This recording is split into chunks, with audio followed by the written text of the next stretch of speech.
Edhe kjo po na shtyn tash të kanë vështrimi tjetër, domethënë definimi i elitës është ky, i artit, i kulturës, i arsimit. Edhe po shkojmë te libri tjetër i yti, i cili shkon te një shtresë e cila është krejtësisht jo elitare, domethënë shtresa më e ulët e kësaj shoqërie, i komunitetit rom. Edhe ashkali dhe egyptian. Po. Si fillon lidhja jote me këtë?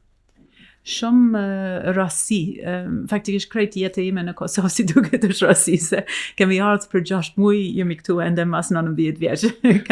Siç keni dëgjuar për librin, nuk kam qeluar, por ka dalë ashtu. Edhe njëjtë me atë përvojën me komunitetin, se kam qenë rastishëm në lagjën 28-29 të fushë Kosovës, ku janë kryesisht komunitetit ashkali faktikisht, po edhe do rom tash edhe egyptian.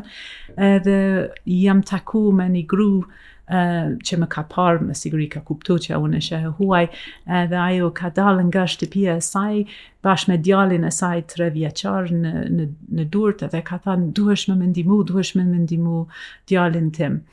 Edhe ajo ka tregu që krejt kombet e tij ishin të djegur, sepse ai bashkë me fëmijët e tjerë kanë qenë në kuzhinën, më thënë kuzhinë, dhomën e vetme faktikisht e tyre, ku ka pas shporet, edhe një fëmijë ka marrë një tigan me makaronat edhe kanë derdh në kombet e tij.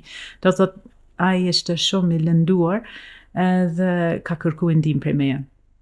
Edhe unë s'jam mjeka, edhe nuk pata një mundësi me ndihmu, edhe kam thënë më fal, nuk mundem me ndihmu për këtë rast. Edhe jam këty. Nuk kam ecë shumë larg, sepse më ka bërë shumë përshtypje edhe mendova çka mundem me bë. Pra kam thirrë një shoqe ime, një mjeke angleze, Mary Packer, që ka qenë në Kosovë para meje, edhe që ka njoft sistemin kosovar shumë mirë, kam thënë, çka mundem me bë, ka diçka si mundem me kontribu për një rast të tillë. Edhe ajo më ka shpjegu sistemin, nëse fëmijë ka shku në urgjencë, është dash me pas një flet lëshimi apo dokumenti që tregon edhe numri edhe emri i doktorit, edhe ka thënë ktheu në shtëpi edhe pyeti nëse kanë shku në spital kur u bë këtë aksident, edhe mundesh me fol atëherë me doktorin për me kuptu.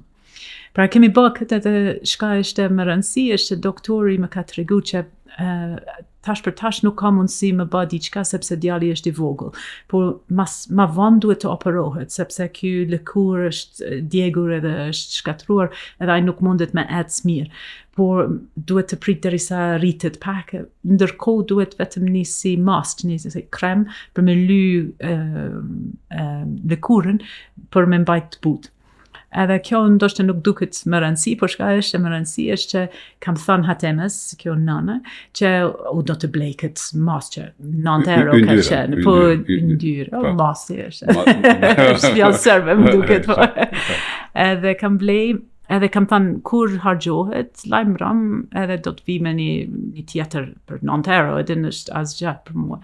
Edhe ky ka qenë fillimi i lidhjes, sepse herë e parë vetëm i kam dhënë atë krem. Mas 2 javësh jam kthy, edhe këtë herë më ka ftu brenda shtëpisë, edhe mas 2 javësh më ka ftu brenda shtëpisë, më ka qit çaj, edhe herën tjetër kojshit kanë ardhur, edhe kështu jam mishëruar më shumë me atë familje, po pa asnjë qëllim, asnjë projekt, asnjë buxhet, apo thjesht një kontakt njerëzor, edhe prej këtë kam kuptuar çfarë nevojet kanë fëmijët e saj, edhe sidomos për fëmijët që nuk ishin regjistruar në shkollë, moshin 6 dhe 7 në atë kohë, për shkak që nuk patën këpucë.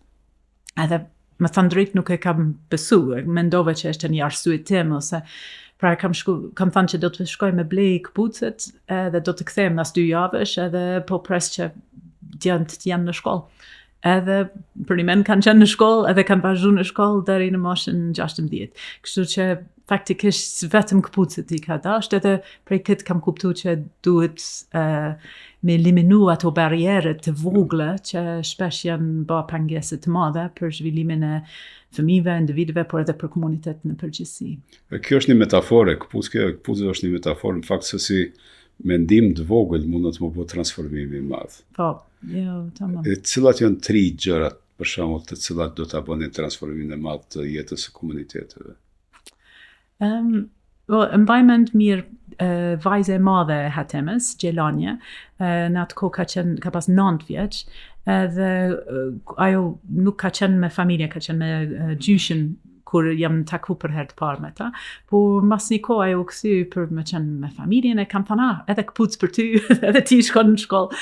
Edhe ajo thot që ju jemi ba tepër vonë, shkolla nuk më pranon, se ka kalu ma shumë se 2 vite, kjo është krejt një histori tjetër, por fundit, kur kam kuptu që shkolla për një nuk e lejon me regjistru, pa me kry një test, edhe ajo nuk mundet me kalu testin, sepse nuk ka qenë në shkollë, edhe nuk është një absurditet nga logjike që... Catch-22. Tamam. Pra kam thënë që, unë mundem me të mësu, edhe ti pastaj mundesh me marrë testin. Edhe kur ajo ka pas këtë mundësi, përgjigja e saj është a munden me ardhe edhe shoqëri timen. Edhe për mua, kjo me lyp, me njëherë që ti e keni mundësi, apo një privilegja, diçka, me kalu këtë tek shoqët tuaj, është një mundësi për me transformu gjërat. Edhe gjithmonë kemi shfrytzu këtë në The Ideas Partnership Oje që kam dash themelu, këtë si filosofi që duhet jetë jo vetëm me ndihmu njerëz, as vetëm me ndihmu njerëz, me ndihmu vetën, edhe pse kjo është më rëndësi, por me ndihmu njerëz që janë me nevojë në mënyrë që ata janë ndryshimtarët, the change makers për të tjerët. Në mënyrë që dikur që është me nevojë vet, mundet me ndihmu të tjerët. Sepse nuk duhet të jetë Elizabeth që e bën këtë, as edhe një politikan apo një shqiptar apo është vetë komuniteti që e din mas mirë ti çfarë janë nevojat edhe si janë zgjedhjet për të më të mire. Edhe në këtë rast, Gjelana për një mend ka qenë ambasadorja, edhe ka shku në për shoqet e saj, më thënë, hajde Elizabeth, do të na mësojnë, edhe kanë ardhur 23 fëmijë ditën e parë të mësimit, fal Gjelanës, jo fal me.